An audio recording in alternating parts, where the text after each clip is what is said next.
Bien, leamos Jeremías 33:3. Clama a mí y yo te responderé, y te enseñaré cosas grandes y ocultas que tú no sabes. Usted no tiene ningún fracaso en su vida que, cuando se lo analiza apropiadamente, no sea un fracaso en la oración. No hay un pecado en mi vida o en su vida que la oración apropiada no hubiera podido evitarlo. No hay ninguna necesidad en mi vida o en su vida que la oración adecuada no pueda solucionar. Si algo es la oración, entonces es casi todo. Y sin embargo, muchos de nosotros tenemos dificultades al orar. Y les hablo como un hombre que nunca en la vida he estado satisfecho con mis oraciones. Y yo creo que usted tampoco está satisfecho con las suyas. Para muchos de nosotros es un ejercicio que lo hacemos más como obligación. Para otros puede ser una alternativa para la acción o una excusa para la ociosidad. Pero para una gran mayoría es una fuente de poder no aprovechada. Ahora, su vida espiritual o la mía no se levantará por encima de nuestras vidas de oración. Por eso debemos aprender cómo orar. En este pasaje de las Escrituras, Jeremías está en problemas, y está en problemas por predicar la verdad. Sedequías, el rey, lo ha puesto en prisión. Y ahí en la prisión, Dios misericordiosamente le habla y le invita a orar. Y este es el trasfondo de Jeremías 33:3, donde Dios dice, clama a mí, y yo te responderé. Quiero que note conmigo la orden o mandamiento que Dios dio. No dijo el pedido o la invitación, sino el mandamiento que Dios dio.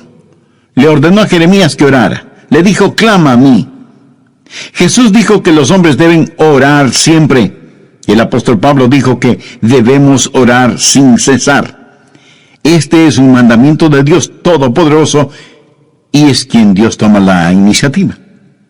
Dios le dijo a Jeremías, llámame.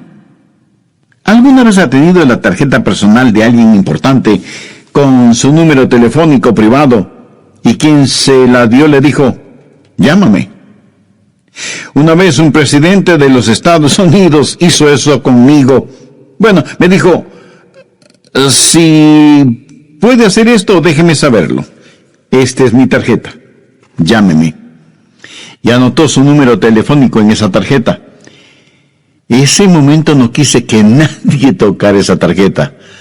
Ahora ya no sé ni dónde está.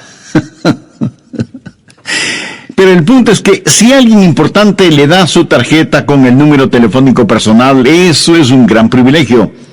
Y aquí está el Dios Todopoderoso, llegando hasta donde está Jeremías y diciéndole, llámame. Retrocedamos al capítulo 32, verso 17, para ver la clase de persona que hizo esa invitación. Jeremías dice, oh Señor Jehová, he aquí que tú hiciste el cielo y la tierra con tu poder y con tu brazo extendido. No hay nada que sea difícil para ti, que haces misericordia a millares y castigas la maldad de los padres en sus hijos después de ellos. Dios grande, poderoso, Jehová de los ejércitos es su nombre.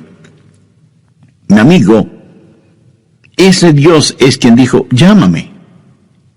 Él es quien dio su número privado, Jeremías 33:3, y dijo, aquí está mi número privado, quiero que me llames. Es mi invitación para ti. La mayoría de nosotros no podemos sencillamente tomar el teléfono y llamar a los jefesotes en el gobierno, o en los negocios, o en el mundo del entretenimiento.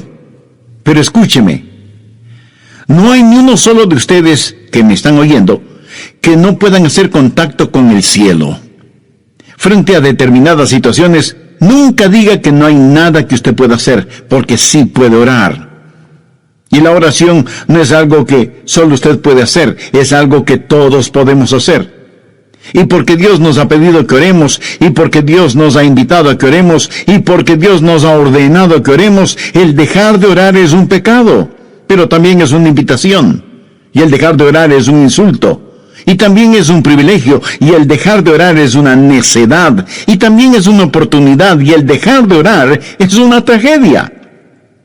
Y cuando no oramos, pecamos contra Dios, le insultamos a Dios, nos negamos nosotros mismos ese privilegio y entramos en una tragedia colosal y, sin embargo, fracasamos en orar.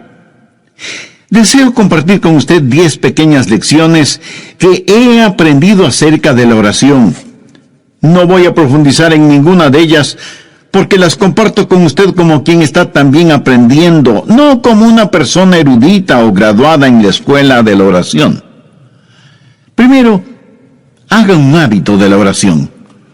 Los hábitos se forman al comenzar una y otra vez aquello en lo que fracasa día a día hasta que la oración se vuelve un hábito.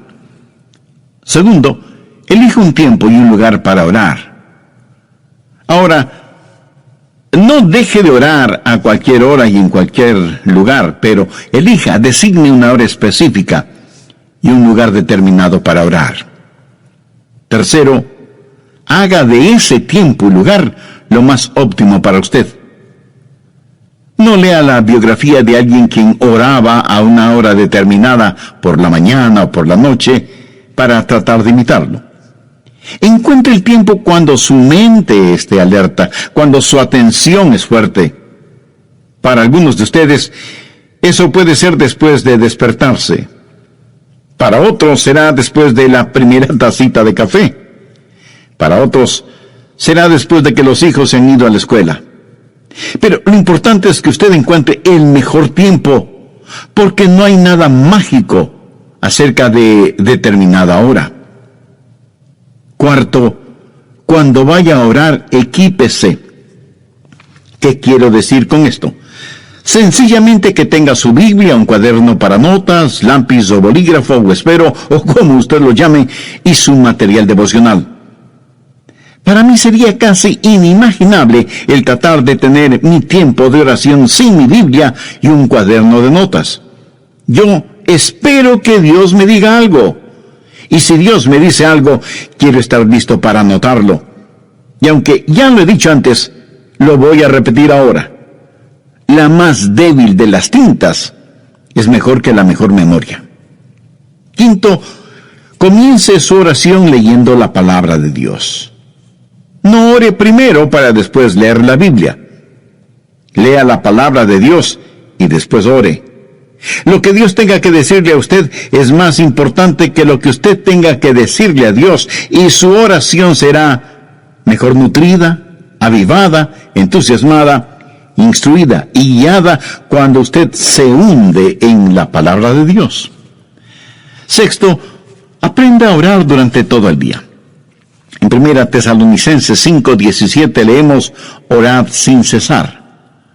Una de las cosas que me ha bendecido al leer la vida de Dwight L. Moody, quien fuera el Billy Graham de su tiempo, es lo siguiente. Dicho por su biógrafo, nunca hizo oraciones largas, pero nunca pasó demasiado tiempo sin orar. ¿No es eso extraordinario? Nunca pasó demasiado tiempo sin orar. La oración fue para Moody un estilo de vida. Y cuando algún asunto surgía, él oraba por eso. Yo tengo el hábito de orar por otros pastores cuando leo los boletines de sus iglesias. Oro por las iglesias cuando paso frente a ellas. Oro por las personas a quienes escribo cartas. Y aún mi correspondencia oficial es, para mí, motivo de oración. Leo el periódico buscando oportunidades para orar, no solo por las personas que han sufrido alguna tragedia, sino por aquellos que ocasionaron la tragedia. Y a medida que lee su Biblia, pregunte: Señor, ¿qué significa eso? Explícamelo. Hable con Dios. El otro día yo estuve en mi automóvil y le decía al Señor que le amaba, y comentaba con él una hermosa puesta de sol. Estoy seguro que a Él le agrada el que sus hijos aprecien las cosas hermosas que Él ha creado y que se lo digan. Séptimo, mantenga un registro de sus pedidos de oración y de las oraciones contestadas. Yo no hago esto tan bien como otras personas lo hacen. Tengo un cuaderno y escribo necesidades de oración y pedidos por los que he orado. El otro día estuve revisando uno de esos cuadernos de hace 10 o 15 años atrás Y fue una bendición increíble el ver cuántas oraciones Dios ha contestado, por algunas de las cuales ni siquiera le había agradecido. Amigo, aumentará su fe si mantiene un registro de sus oraciones, lo que solicita, lo que recibe y cuando lo recibe. Octavo, cuando ora, póngase la armadura de Dios. No faltará quien me pregunte, pastor, pero si voy a orar, ¿para qué necesito ninguna armadura? Porque, mi amigo, la oración es una verdadera batalla. Aunque usted no lo crea, toda la artillería del infierno estará en su contra cuando ora. Quiero decir, justo cuando usted va a comenzar a orar, el perro comienza a ladrar, el bebé llora fuertemente, el teléfono suena, alguien llama a la puerta, los niños empiezan a pelear, algo se quema en la cocina y mil y una cosas más. Y usted siente que tiene sueño y su mente comienza a divagar, etcétera, etcétera. ¿Necesita o no ponerse la armadura de Dios cuando va a orar? Definitivamente que sí. Noveno, si usted está solo o sola, ore en voz alta. Hay algo muy especial en orar en voz alta, vocalizando su oración. Por lo menos le ayuda a su mente a no divagar. Si está en un sitio en donde no moleste la privacidad de nadie, ore en voz alta. Ahora, no creo que es una buena idea el orar en voz alta cuando está en medio de una multitud. Alguien pudiera pensar que usted ha perdido un tornillo en la cabeza y pudiera terminar en el manicomio. Ahora, si su mente es como la mía, querrá hacer cualquier otra cosa cuando usted comienza a orar. ¿No ha notado cuán difícil es permanecer enfocado cuando empieza a orar? Y es justo cuando comienza a orar que su mente empieza a pensar, bueno, necesito hacer esto y aquello y lo demás allá. Bueno, tengo un secreto que lo leí en alguna parte, lo puse en práctica y da maravillosos resultados, ya se lo diré. Décimo, si la cosa que distrae su atención de la oración es tan importante y está en su mente, ore por eso. ¿Sabe de lo que estoy hablando? Si, por ejemplo, estoy orando por los enfermos y el Señor me dice, Adrián, tienes que preparar un mensaje, dejo de orar por los enfermos y ese mismo instante oro por el mensaje. Hecho eso, puedo concentrarme en aquello que está en mi mente y que es el punto central de mi oración. Evidentemente, eso es lo que está en mi subconsciente y por lo cual quiero orar. En Mateo 21:22, el Señor Jesucristo dijo, y todo lo que pidiereis en oración, creyendo, lo recibiréis. Pero quiero que vea una segunda cosa. He hablado del mandamiento de orar. En Jeremías 33:3, Dios dice, clama a mí. Ahora, con el mandato quiero que note la confianza y la seguridad que viene con esa orden. Clama a mí y yo te responderé. Ahora, ¿es esa la verdad o no lo es? Es la verdad. El Dios Todopoderoso ha dicho, y yo te responderé. Eso da confianza, seguridad. Y sea que usted lo entienda o no, es la verdad. Dios responde cuando clamamos a Él. Dios contesta nuestras oraciones. Es promesa de Dios que cuando le pedimos en oración, creyendo, Él nos contesta. Suponga que usted envió una carta al presidente de su país, quejándose de alguna cosa. Ahora suponga que el presidente, en verdad, lee su carta. Sí, claro. Menos mal que solo estamos suponiendo. Unos días después de que usted envió su carta, llaman a la puerta de su casa y cuando usted abre la puerta, se encuentra frente a frente con el presidente. Usted se queda sin habla debido a la sorpresa y más aún cuando su presidente le dice, recibí tu carta y vengo a darte una respuesta personalmente. Como esto más bien suena a ciencia ficción, recuerde que solo estamos suponiendo. Ahora deje de suponer. Dios mismo ha dicho, yo soy el que personalmente voy a contestarte.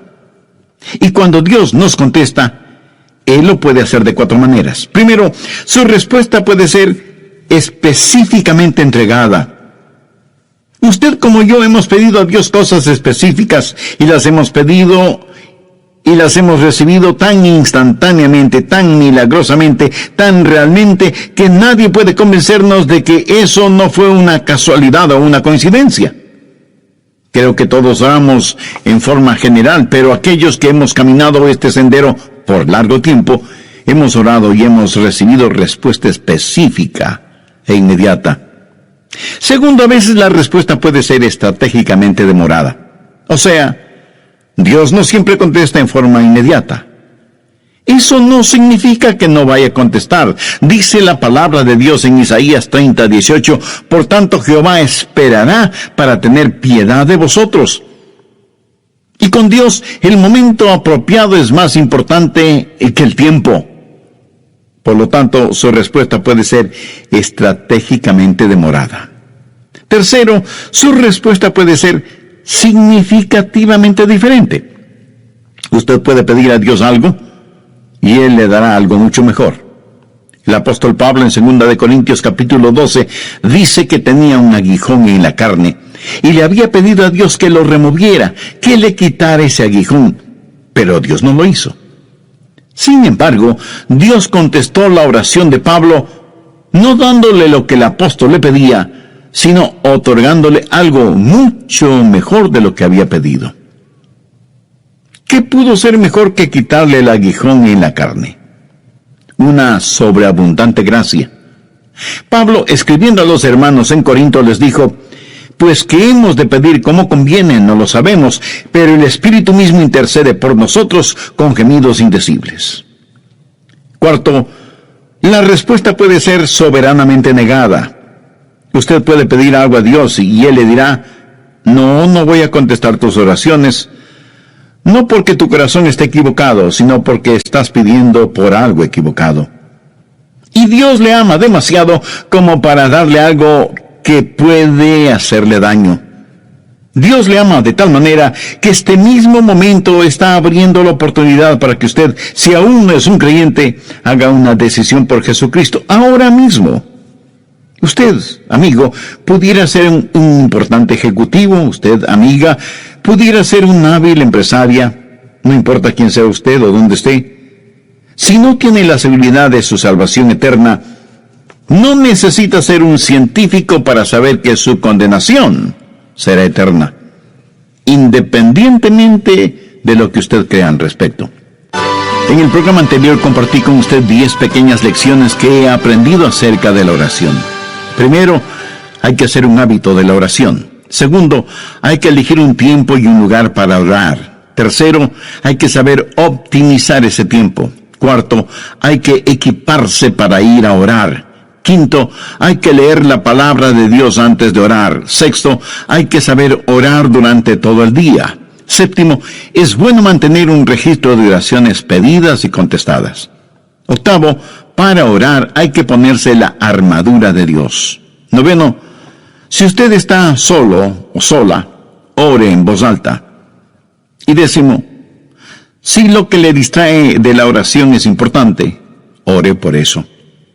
También vimos que cuando Dios contesta, lo puede hacer de 4 maneras. Primero, su respuesta puede ser específica e inmediata. Muchos de ustedes, así como yo mismo, a veces hemos recibido respuestas inmediatas a nuestras oraciones. Segundo, su respuesta puede ser estratégicamente demorada. Dios no siempre contesta en forma inmediata. Su respuesta puede demorar, pero siempre será en nuestro beneficio. Para Dios, el momento apropiado es más importante que el tiempo. Tercero, su respuesta puede ser significativamente diferente. Dios le puede dar algo totalmente diferente de lo que usted pidió, pero siempre será algo mucho mejor de lo que fue su pedido. Cuarto, su respuesta puede ser una negativa soberana. Cuando Dios no contesta su petición, no es porque necesariamente haya pecado en su vida, sino porque su petición está equivocada. Y Dios jamás le dará algo que pueda dañarle, no importa con cuánta intensidad se lo pida.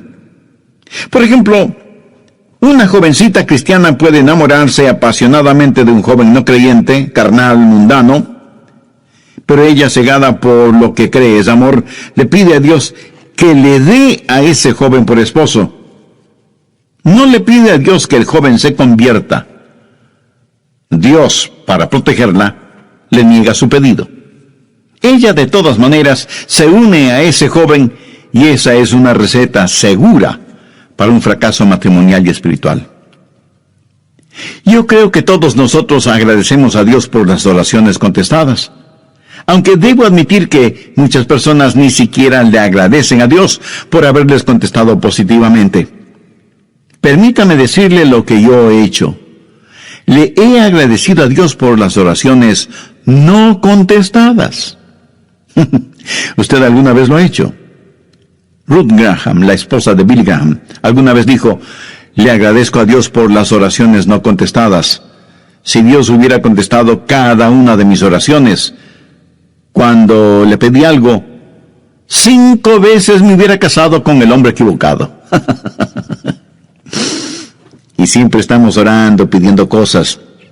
Señor, esto es lo que quiero. Señor, ¿puedes hacer esto por mí? Y Dios dice: no sabes lo que estás pidiendo. Y pienso en algunos personajes bíblicos que pidieron a Dios que les quitara la vida cuando se vieron frente a dificultades. Moisés fue uno de ellos. Elías también le pidió a Dios que le matara. Y Jonás hizo la misma petición. Nosotros estaríamos ya hecho polvo si Dios contestara todas nuestras peticiones. Clama a mí y yo te responderé. Y la respuesta de Dios puede ser sí, no, te daré algo mejor o espera. ¿Qué he compartido con usted hasta este momento? La orden o mandato, la confianza o seguridad, y finalmente veamos la conquista. Clama a mí y yo te responderé y te enseñaré cosas grandes y ocultas que tú no conoces. Dios se ha revelado a sí mismo como un Dios que puede hacer lo que desea hacer. Veamos nuevamente Jeremías 32:17. Oh Señor Jehová, he aquí que tú hiciste el cielo y la tierra con tu gran poder y con tu brazo extendido. No hay nada que sea difícil para ti. Vamos un poco más adelante, hasta el verso 27, en donde Dios presenta sus credenciales, por decirlo de alguna forma. He aquí que yo soy Jehová, Dios de toda carne. ¿Habrá algo que sea difícil para mí? En otras palabras, Dios está diciendo que, siendo como es todopoderoso, Él puede hacer aún aquello que desde nuestro punto de vista humano es imposible hacer. Conozco a personas que tienen dificultad para creer en milagros. Los científicos, por lo general, y con las debidas excepciones, se identifican como ateos o, a lo sumo, agnósticos. Y pregunto, ¿cómo nadie puede tener dificultad con los milagros si cree en la creación? Si usted puede aceptar Génesis 1:1, de ahí en adelante, todo es más sencillo de creer. La gente habla mucho de las leyes de la naturaleza y realmente no saben de lo que están hablando porque no existe tal cosa como leyes de la naturaleza. Lo que sí existe son las leyes de Dios que la naturaleza obedece. Dios no obedece las leyes de la naturaleza, es la naturaleza la que obedece y con exactitud las leyes de Dios. De paso, bien vale la pena mencionar que la naturaleza obedece mejor las leyes de Dios que los humanos, aunque somos los humanos los que nos hemos puesto la etiqueta de ser inteligentes. Dios lo creó todo, y lo creó como quiso crearlo. Jamás piense que Dios tuvo necesidad de nombrar varios comités de ángeles, serafines y querubines para que le asesoren en cómo debía crearlo todo.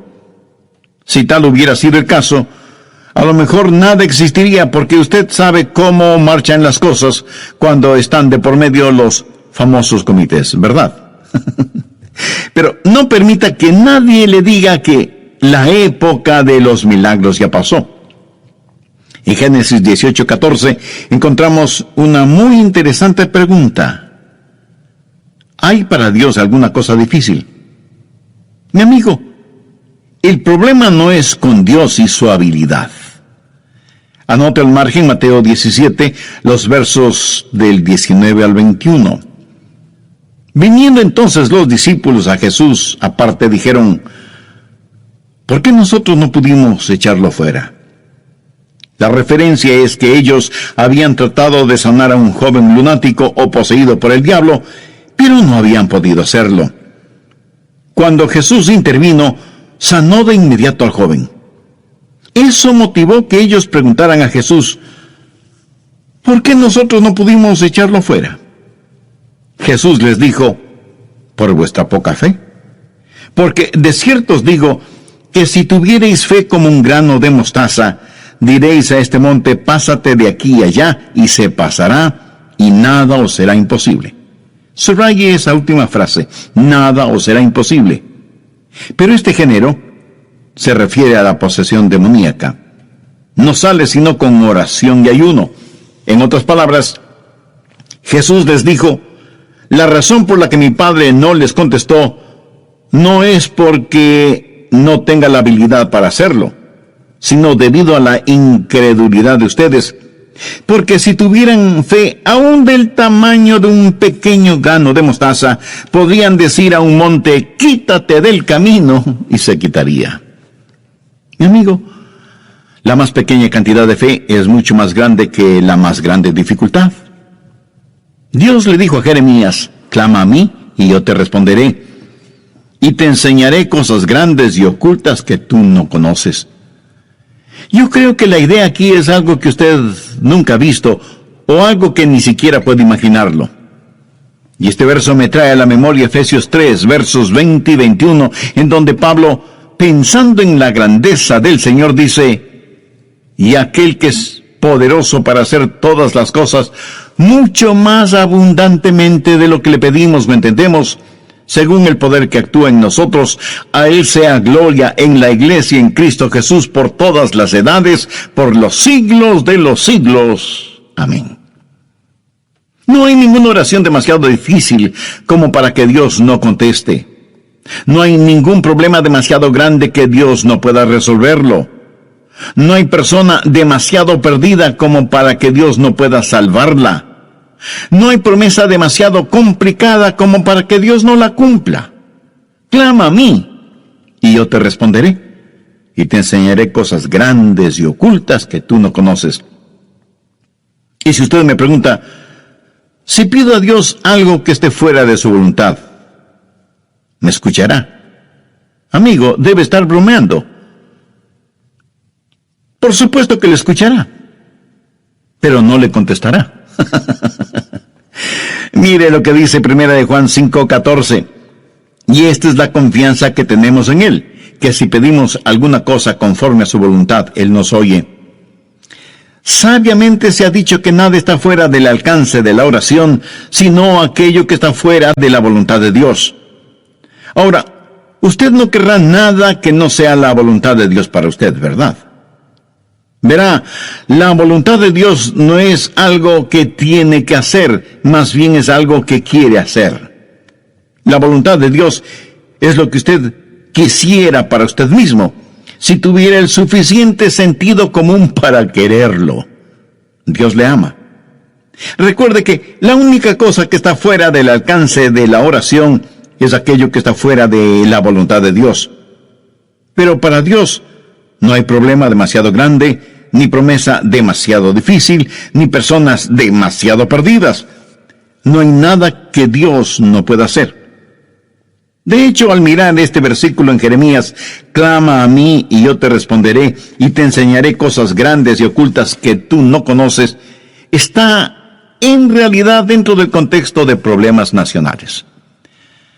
¿Acaso usted no tiene un inquieto sentir acerca de todo lo que está pasando en el mundo de hoy? Dios le está diciendo a Jeremías, mira Jeremías, todo está bajo control. Ahí está Babilonia. Ahí está el cautiverio. Todas estas cosas van a suceder. En el capítulo 32 de Jeremías, desde el versículo 36, Dios le dice a Jeremías qué es lo que va a pasar, y comienza a hablar acerca de sus planes para Israel, del cautiverio en Babilonia, del regreso a la tierra, del venidero reino de Cristo, y luego le dice a Jeremías que ore. En la oración, nos unimos con Dios en regular las naciones y operar el universo. Y yo realmente no entiendo esto, pero Dios ha dicho lo que va a hacer, y nada de lo que nosotros hagamos podrá detenerlo. Y sin embargo, se nos dice que debemos orar para que venga su reino. Sabemos que un día vendrá, pero se nos dice que debemos orar. Preparando este mensaje acerca de la oración, no pude dejar de pensar qué arma es la oración en tiempos de calamidad nacional, o en tiempos de cualquier clase de calamidad. Varios países del mundo tienen ya cohetes con cabezas nucleares, teledirigidos, y que dan en el blanco con precisión absoluta. Hay cohetes que pueden ser disparados desde la superficie de la Tierra, desde las profundidades del mar, o desde las alturas espaciales. Pueden viajar sin que nadie los detecte, y tan velozmente como el pensamiento, y pueden tener una detonación demorada. Y si al decir lo que voy a decir usted piensa que estoy cambiando de tema, no es así. Solo escúcheme atentamente. ¿Sabía que en Juan 17 Jesús oró por usted y por mí? Veamos el verso 20. Mas no ruego solamente por estos, sino también por los que han de creer en mí, por la palabra de ellos. Ahí usted puede poner su nombre, o yo puedo poner el mío. Usted puede comenzar a orar ahora si es que tiene niños pequeños en su hogar, por las personas con quienes se casarán. Haga una oración de detonación retardada, sabiendo que dará en el blanco. ¿Sabe qué es lo mejor de todo esto? Que Satanás no tiene ninguna defensa contra nuestros cohetes espirituales. Tampoco existe un cohete contra la oración. Dios dice, clama a mí en tiempo de problemas, en tiempo de calamidades, y yo te escucharé. Amigo, yo no estoy haciendo esa promesa. Es la promesa de Dios en Jeremías 33:3. Clama a mí y yo te responderé y te enseñaré cosas grandes y ocultas que tú no conoces. Cosas que son mucho más abundantemente de lo que pedimos, ¿me entendemos? Mi anhelo es que en su corazón usted pueda decir, Señor, enséñame a orar. No, enséñame cómo orar, sino sencillamente, enséñame a orar. Necesitamos orar. Le agradecería que usted ore por mí, para que mi oración pueda ser más estratégica. No quiero ser un hipócrita acerca de la oración y pedirle que haga algo que yo no lo haga. Profundicemos en nuestra vida de oración y agudicemos nuestro enfoque. Vivimos en días tenebrosos y los hijos de Dios necesitamos orar. La forma de orar es tener la capacidad de decir, Padre, nuestro Padre. Pero Dios no puede ser su Padre, a menos que usted haya nacido en la familia de Dios. Y para eso, la Biblia dice que hay que nacer de nuevo. Cuando usted recibe a Jesucristo como su Salvador y Señor, ese momento Él se vuelve su Salvador, su mediador entre el hombre y Dios el Padre. Cuando lo recibe, usted nace en la familia de Dios y puede orar en el nombre de Jesús. El mismo Señor Jesucristo dijo, si algo pidiereis en mi nombre, lo haré. Pero usted no puede pedir nada en nombre de Jesús hasta que le haya recibido como Señor y Salvador. Si usted todavía no es salvo, puede serlo este mismo momento. Puede tener esa seguridad ahora mismo. Y si entre quienes me están escuchando hay alguien que no conoce a Cristo en forma personal, donde quiera que usted esté, quien quiera que usted sea, Cristo está esperando su invitación para entrar en su corazón y darle vida eterna. La Biblia dice, cree en el Señor Jesucristo y serás salvo. Crea que Él es el Hijo de Dios que pagó por sus pecados, derramando su preciosa sangre en la cruz del Calvario. Crea que Dios, el Padre, le levantó con poder de entre los muertos. Crea que Él no solo puede salvarle, sino que quiere salvarle si solo confía en Él.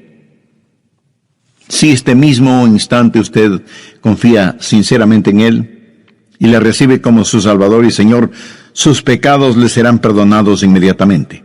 Cristo morará en usted permanentemente y el cielo será su morada eternamente. Si tiene ese deseo y necesidad espiritual, le invito a orar una sencilla oración. Use sus propias palabras. Converse con Dios y dígale: querido Dios, anhelo que esta oración pueda llegar a ti. En realidad no estoy acostumbrado a orar. Y no sé si lo que te estoy diciendo es orar o no. En todo caso, vengo a ti porque me reconozco pecador. Estoy perdido espiritualmente y necesito perdón y salvación.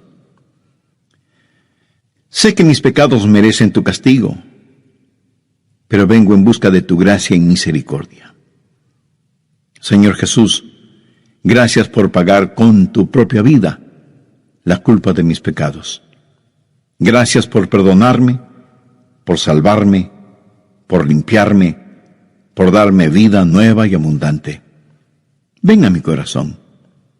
Te recibo como mi Salvador, mi Señor, mi Dios, mi guía, mi amigo. Ayúdame a vivir para ti y por ti. Toma el control total de mi vida y ayúdame a nunca avergonzarme de ti. Tú prometiste que lo que pidamos en tu nombre lo harás. Todo esto lo pido en tu santo nombre. Amén.